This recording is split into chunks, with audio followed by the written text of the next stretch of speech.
Ya vamos a dar inicio a esta serie de clases que vamos a iniciar. La idea o el objetivo de estas clases es brindarles a ustedes un conocimiento más técnico y profesional de la elaboración de la cerveza y fomentemos la cultura cervecera. Como primer punto de masterclass, de una clase cervecera, vamos a arrancar con el tema principal de esta clase, es el alcohol, porcentaje de alcohol en cervezas y qué cantidad de malta se debe agregar a una cerveza para obtener dicha cantidad de alcohol deseada. Expositores el día de hoy son dos grandes compañeros míos que trabajan aquí también en la cervecería, Jocelyn Bello y Alejandro León, y les doy el paso a ellos para que comiencen esta clase. Perfecto. Buenas noches, chicos, ¿cómo están? Espero se encuentren muy bien. Me imagino que están aquí porque les gusta la cerveza como a nosotros. Entonces van a aprender un poco el proceso, en qué consiste el proceso de hacer cerveza artesanal, también por qué se la considera artesanal, y como, digamos, como un primer capítulo en la parte del alcohol, ¿no? Cómo obtener ciertos grados de alcohol, cuánta malta debemos usar y todas esas cositas vamos a aplicar en la exposición.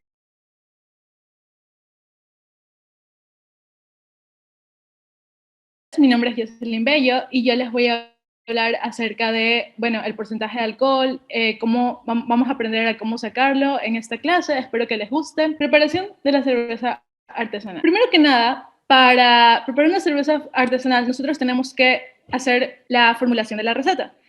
Existen dos pasos, el cual es copiar las recetas o formular recetas. Para copiar recetas, nosotros tenemos que tener como prioridad que tenemos el perfil del agua y los porcentajes de materias primas.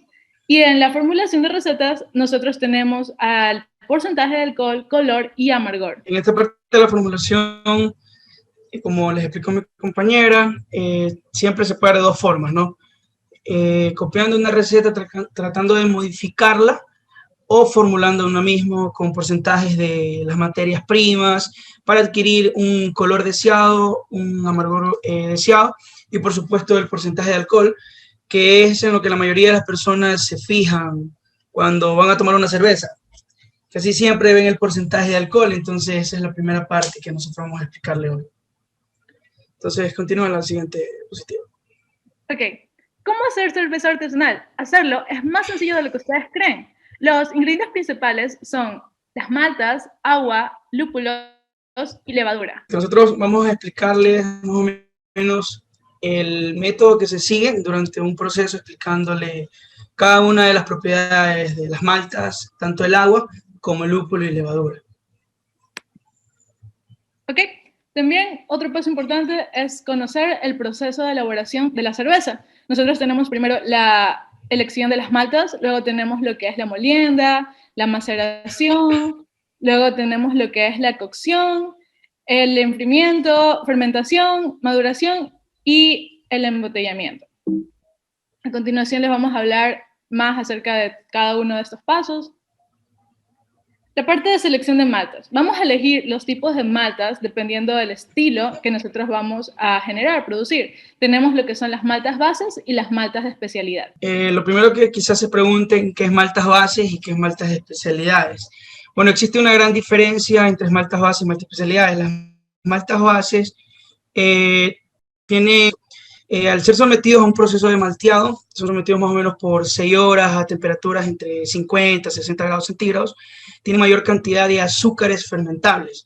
En cambio, las maltas de especialidades suelen ser maltas un poquito más tostadas, hay maltas que son estilo caramelo, como también cebada tostada.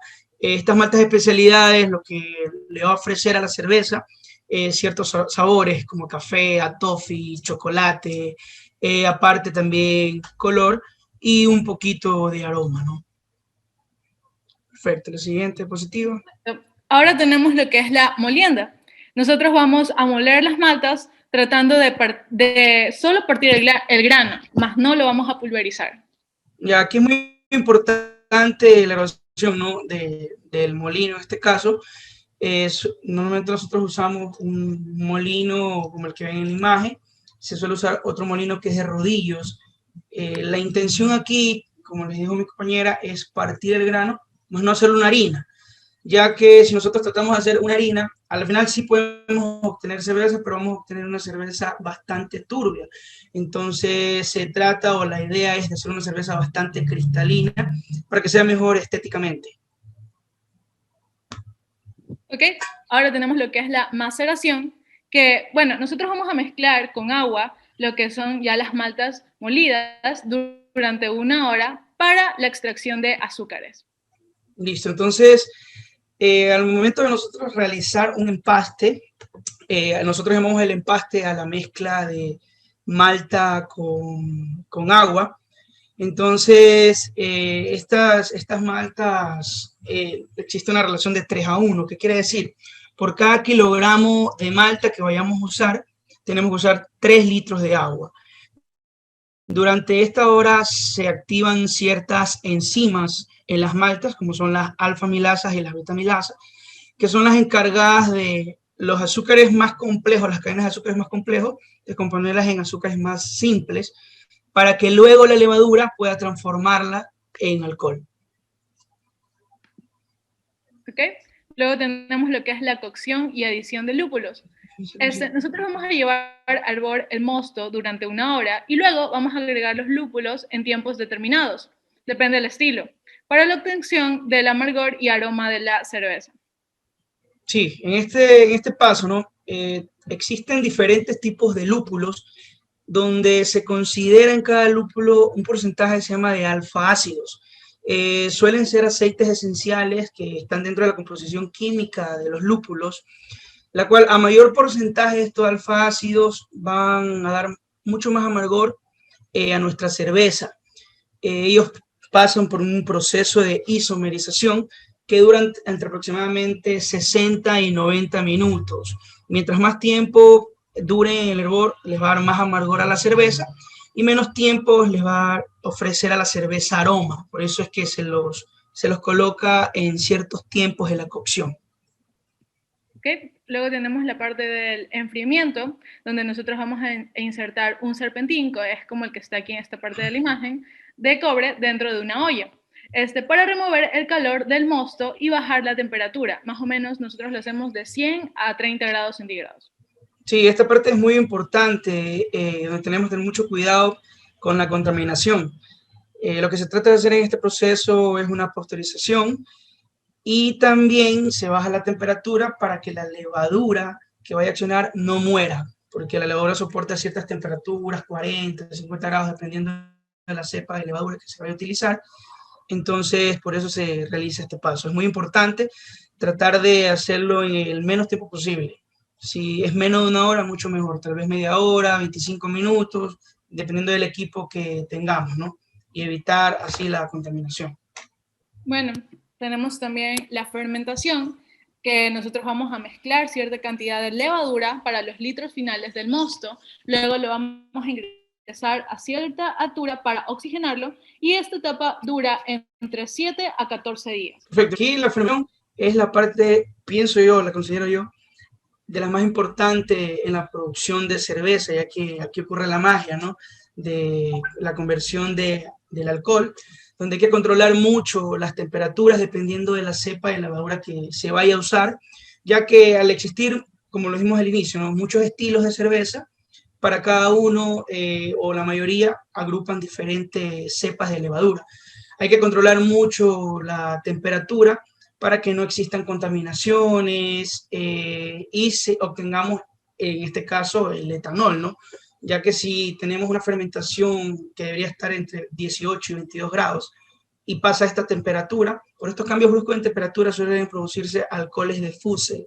Estos alcoholes son considerados como butanol, inclusive propanol, que son cadenas un poquito más largas de las que nosotros decíamos. No nos perjudicarían en la salud, pero sí pueden llegar a provocar dolores de cabeza. Entonces hay que tratar de controlar mucho la temperatura de la fermentación. Es muy importante controlar la temperatura. Bueno, la maduración y embotellado. Nosotros vamos a realizar un trasvase y vamos a mezclar con cierta cantidad de azúcar, puede ser diluida, por cada litro de cerveza que nosotros tengamos, durante 15 días a una temperatura de 22 a 25 grados centígrados. Lo vamos a mantener en refrigeración, las botellas, y están listas para su consumo. Perfecto. Aquí en la maduración, en la fermentación ocurren cientos de reacciones químicas y productos como el diacetilo. Entonces, el diacetilo es deseado en algunos estilos de cerveza, pero en otros no. Entonces, lo que se trata de hacer es un descanso de este compuesto químico y la obtención de CO2, que más adelante le vamos a explicar cuál es la reacción química que ocurre y por qué lo dejamos durante 15 días a una temperatura de 25, 28 grados centígrados. Bueno, ¿cuánto alcohol deseo en la cerveza? Primero que nada, nosotros tenemos que saber lo que es densidad. Densidad es la cantidad de masa que hay en un determinado volumen de una sustancia. Nosotros ya conocemos desde la escuela que siempre hablan que la densidad es igual a la masa sobre el volumen. Perfecto, y sí, continúa la siguiente, no hay problema. Ya, este es un aparatito que nosotros solemos usar. En la parte izquierda de la pantalla es un densímetro. Este es un instrumento que se usa bastante para la medición de las densidades. Es respecto relativa, porque es relativa, porque es respecto al agua, ¿no? Sin necesidad de haber medido su masa o su volumen. Te mide la densidad que tiene tu sustancia. En este caso, en el proceso que explicamos antes de la fermentación, ese líquido que ya hemos absorbido los azúcares de la malta se llama mosto. Ese mosto, la densidad de ese mosto frío es mucho mayor que la del agua normal, que conocemos que suelen ser 1000 kilogramos sobre metros cúbicos, 1 gramo sobre mililitros, y dependiendo de las unidades que manejemos, ¿no?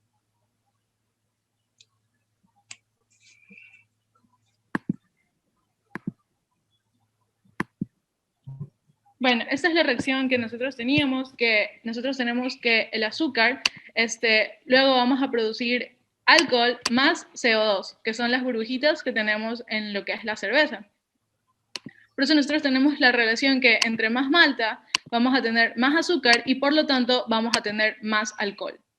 Y también lo contrario, sería entre menos malta, menos azúcar, por lo tanto menos alcohol. Claro, esta parte es muy importante. En la reacción química, eso es más o menos lo que ocurre, ¿no? Luego de haber realizado el proceso de maceración, filtrado, se absorbió, se extrajo todas las cantidades de azúcares posibles de las maltas. Estas, mediante la ayuda de la levadura, ocurre una respiración alcohólica, ya que trata él de sobrevivir. Una vez que se le ha acabado el oxígeno, trata de sobrevivir, entonces él sobrevive mediante una respiración alcohólica. Entonces, durante esa respiración alcohólica es donde se produce el alcohol, como el CO2. Eso es lo que se hace en la parte del madurado y embotellado. Ya ahí nosotros hemos obtenido alcohol, también hemos separado la capa de levadura que queda en el fermentador, pero siempre en nuestra cerveza van a quedar células vivas de levadura. Entonces, ¿qué hacemos nosotros para activarla? Ahí es cuando nuestra compañera dijo que le ingresamos un poquito de azúcar o cierta cantidad de azúcares por litros de cerveza. ¿Para qué? Para que las levaduras se activen otra vez y se genere la misma reacción. Pero esta reacción ya no va a producir una cantidad significativa de alcohol, pero sí va a producir CO2, que al final eso es lo que nos interesa para poder carbonatar nuestra cerveza. Este tipo de carbonatación se llama carbonatación natural. Existe otra que es artificial, que es directamente con un tanque de CO2 a temperaturas muy bajas, se las mezcla y ya quedan carbonatadas.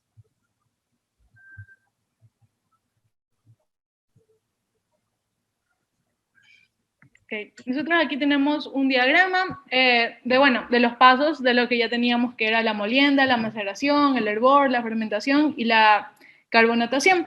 Ok, nosotros cuando estemos realizando el proceso, nosotros vamos a medir 3 densidades, en la cual nosotros tenemos la densidad 1, que está entre la maceración y el hervor. Luego tenemos la densidad 2 entre el hervor y la fermentación, y luego la densidad 3, que está entre la fermentación y la carbonatación, que bueno, como ya sabemos, duraba entre 7 días hasta que ya esté. Y esto es con estas densidades, nosotros en realidad es para hallar el porcentaje de alcohol que nosotros queremos tener en nuestra cerveza. Con la fórmula que está aquí, que tenemos aquí, que el porcentaje de alcohol es igual a la densidad 2, que es la que está aquí, menos la densidad 3 dividido para 7.5. Ya esa es una formulita que ya está establecida, en donde incluye la densidad antes de la fermentación y luego que ha terminado la fermentación, ¿no? y la convierte o la lleva a un 100%. Entonces, más adelante le vamos a explicar cómo poder llegar a nuestra densidad deseada. Porque nuestra densidad deseada es la densidad 2 y la podemos corregir antes del hervor, es decir, en nuestra densidad 1. ¿Ok? ¿Qué cantidad de malta se necesita? Ok, para nosotros hallar la masa de la malta, en este caso en kilogramos, nosotros necesitamos lo que es los puntos de densidad, el volumen, sobre el extracto potencial por el rendimiento del equipo por 10, y este 10 en realidad es solo por conversión, o sea, para tener en estas unidades, en kilogramos. ¿Qué son los puntos de densidad? Bueno, en realidad los puntos de densidad es la densidad final menos 1000. ¿Qué es la densidad final? Es la densidad 2, la que nosotros teníamos en la diapositiva anterior.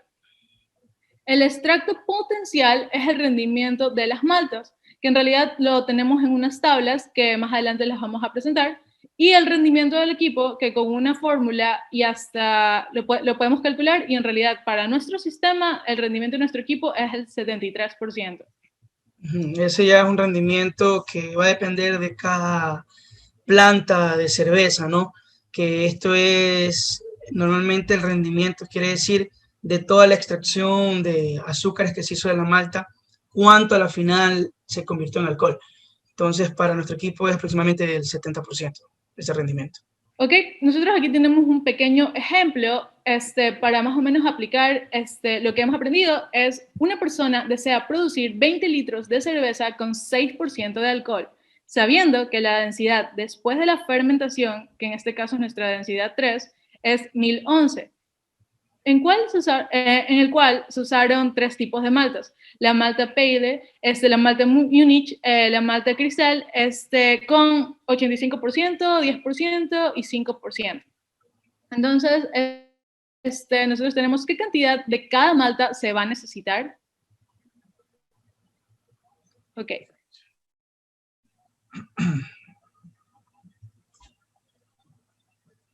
Como paso 1, nosotros tenemos que vamos a obtener la densidad objetivo, que en este caso para nosotros sería la densidad 2.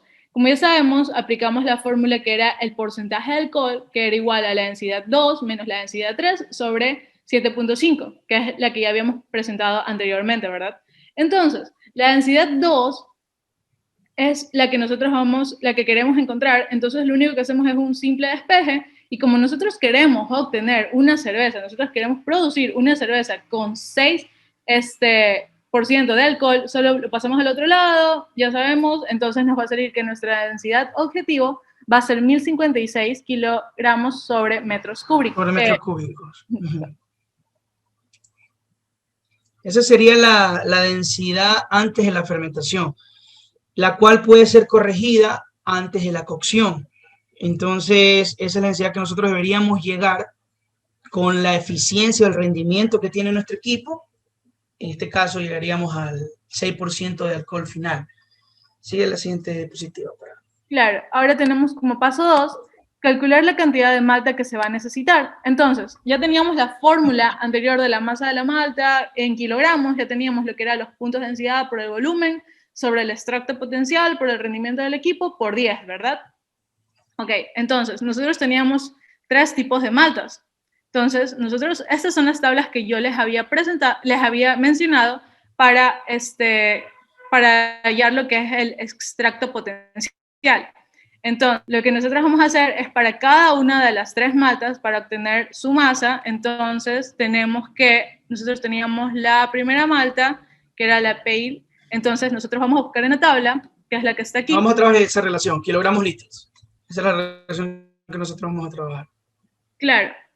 Entonces, aquí tenemos el valor. Como estamos en kilogramos litros, por eso vamos a esta parte de la tabla.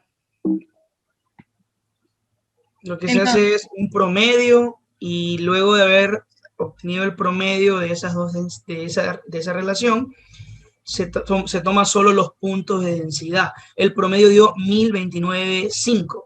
Entonces, al final, los puntos de densidad, como lo explicamos hace un momento, va a ser 29.5, que es lo que está aplicado en la fórmula.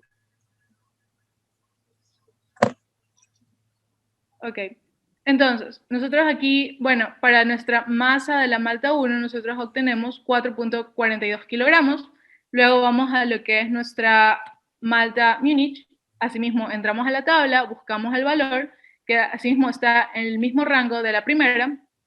Entonces, solo aplicamos la fórmula, como ya nosotros teníamos que esta era nuestra densidad 2 que nosotros obtuvimos anteriormente, menos los 1000 que equivalen a la densidad del agua, entonces por los 20, que es el volumen, que es los litros. Los volúmenes de cerveza finales. Claro, es el volumen de la cerveza final por 0.10. ¿Qué es ese 0.10? Bueno, quiere decir que es el 10% de la representación de las maltas. Ajá, como ya teníamos anteriormente, que decía 85% para la malta Pale, 10% para la malta Múnich y 5% para la malta Cristal.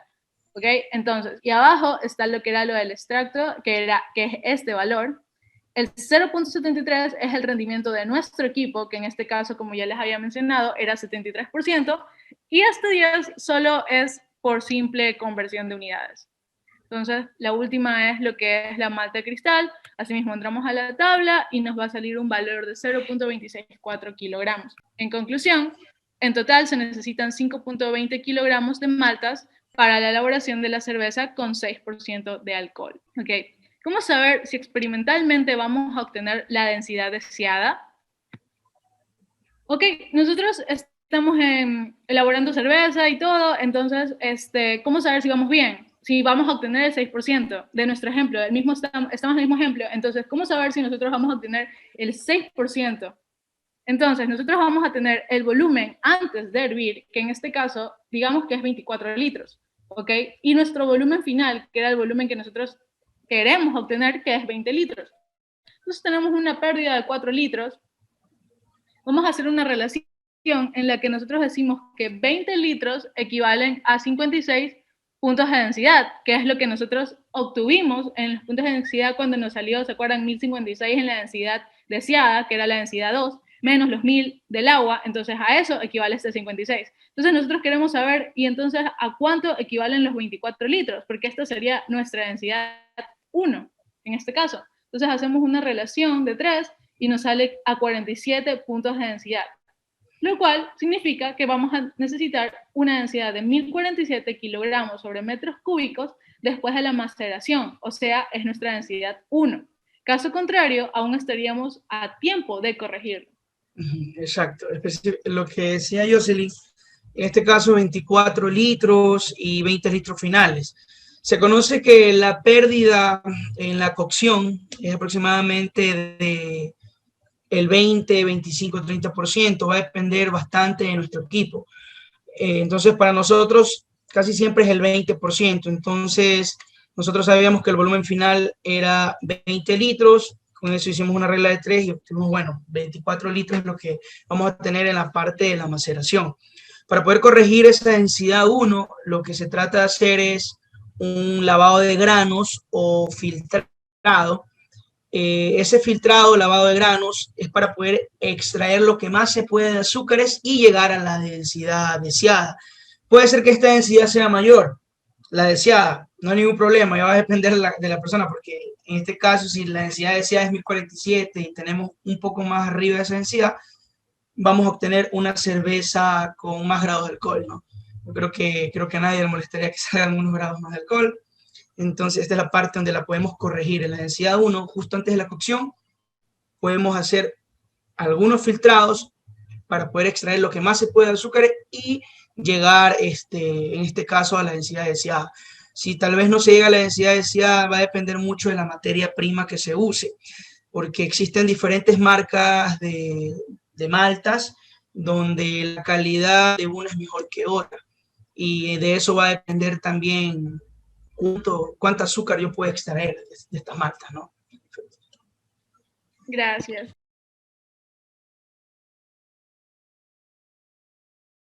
Vamos a comenzar a responder las preguntas que están en el chat, ¿no? Bueno, la primera pregunta aquí de William nos indica que, nos pregunta, pues, ¿no? ¿Existe una diferencia considerable en el costo de las maltas bases y especializadas? ¿Y se producen estas maltas todo el año o hay algún periodo a considerar para su producción? Bueno, claro que sí, existe una diferencia de costo considerable con respecto a las maltas bases y a las maltas especializadas. Esto se debe a que el proceso de malteado para una malta especializada conlleva más procesos. ¿Okay? Entonces, al conllevar más procesos, esto de aquí acarrea un costo mayor, pues, ¿no? ¿Sí me escuchas? Al momento de la maceración, el agua debe tener alguna especificación o puede ser cualquier presentación del agua. Bueno, el agua debe ser tratada previamente y de hecho, por cada estilo que se vaya a preparar de cerveza, tiene un perfil de agua característico. De hecho, la tercera o cuarta clase, no recuerdo bien ahora, vamos a hablar solamente del agua para la cerveza. Por el momento, la respuesta sencilla sería sí. El agua sí debe tener una especificación para un estilo, para cada estilo de cerveza tiene una especificación diferente. ¿Y cómo se hace esa especificación? Bueno, eso lo vamos a explicar en la siguiente clase. La última pregunta que está aquí en el chat, aquí tenemos, ¿es posible tener una cerveza final sin la carbonatación? Evitar que sea una bebida carbonatada, claro. De hecho, la carbonatación se produce luego en la fermentación, pues, ¿no? Perdón, luego de la fermentación. En los pasos que explicaron aquí Jocelyn y Alejandro, el primer punto, que fue la maceración, luego la cocción, luego el enfriado, luego la fermentación. Antes de la fermentación, después de la fermentación es que recién se comienza a producir el CO2. Previo a eso solamente es una cerveza sin gas. Entonces, si es que queremos parar el proceso de CO2, simplemente vendemos prácticamente la cerveza en el punto al finalizar la fermentación. ¿Alguna otra duda? ¿Alguna pregunta que tengan, chicos? ¿Alguna duda?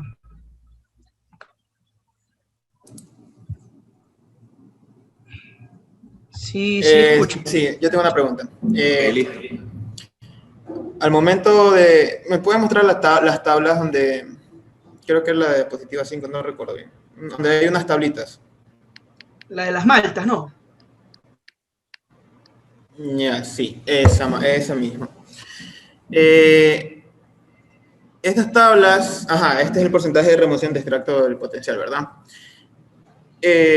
Digamos, y si no encuentro el valor de digamos, el arrocillo. El arrocillo también es una fuente de azúcar o de glucosa. Y no tengo el valor de este aquí. ¿Cómo hago para obtenerlo? Alejandro, Jocelyn, todo suyo. Bueno, respecto a tu pregunta, lo que trataría es en este caso, cada distribuidor debería tener, en este caso, el extracto potencial. Entonces, si nosotros tenemos a un distribuidor que nos provee, en este caso, el arrocillo, ellos deberían tener el extracto potencial en este caso, de este cereal, ¿no? Porque sin esa tabla nosotros no podríamos. Nosotros compramos, en este caso, normalmente maltas que son importadas.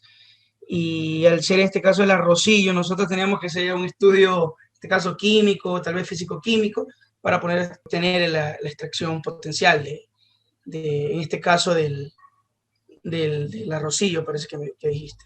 Sería la única forma. Claro. Porque no podría sacar un promedio ni ponerme a adivinar cuál sería. Alejandro, en caso de que exista una tabla dada por proveedor, lo que tendríamos que hacer es el experimento, pues, ¿no? Coger el arrocillo, macerarlo, medirle la densidad 1, esperar a que termine la cocción, medirle la densidad 2, sacarle el porcentaje y armar nuestra propia tabla. Y eso aplica no solamente para el arroz, pues, ¿no? Por ejemplo, las cervezas industriales, o sea, se topa aquí el tema del arroz porque las cervezas industriales tienen bastante, pues, ¿no? Bastante contenido.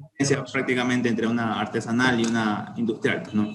Nosotros trabajamos aquí con 100% malta, mientras que las industriales siempre buscan abaratar los costos. Le ingresan maíz, arrocillo, malta de baja calidad, no utilizan maltas especializadas, pocos lúpulos. En cambio, nosotros, pues, ¿no?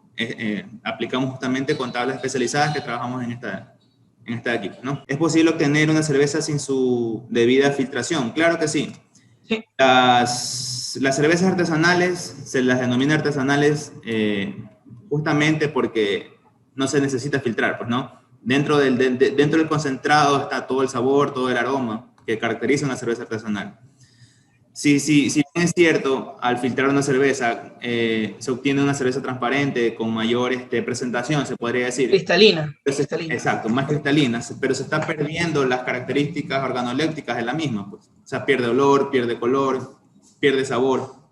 Que el objetivo de una cerveza artesanal es justamente vender eso, vender una cerveza característica de un diferente, ¿no? Darle su propio toque de sabor, olor y color. Si no hay más preguntas, les agradezco mucho por su participación. Espero que hayan disfrutado esta primera clase, esta primera masterclass de cerveza. Muchas gracias a todos. Espero que... Gracias chicos por haber venido.